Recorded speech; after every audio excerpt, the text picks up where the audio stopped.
The plan to destroy the Jews was around long before World War II, and the German people had to be led into hating the Jews. So the Jews were marked for death. And the majority of people who died fighting the war were Christian. So the greatest losers of World War II were the Jews and Christians.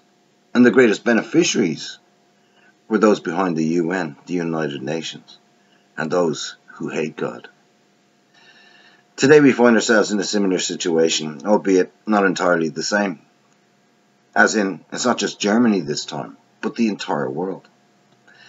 And those who are to be murdered will be those who refuse to take the mark.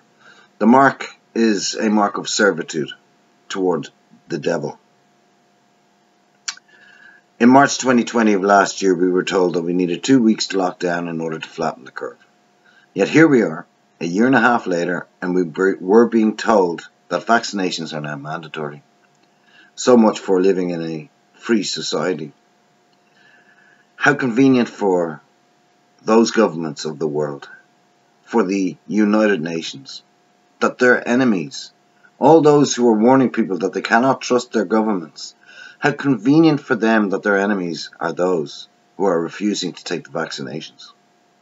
And how convenient for them that hate God, that those who are refusing to take the vaccinations just so happen to be Christian.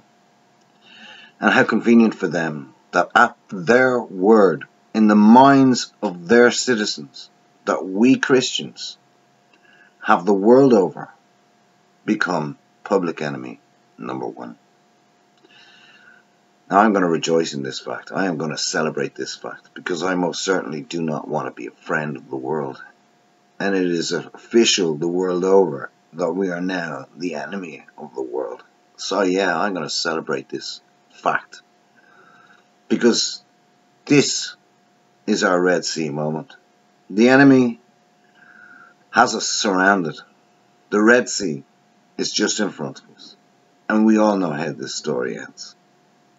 See you upstairs.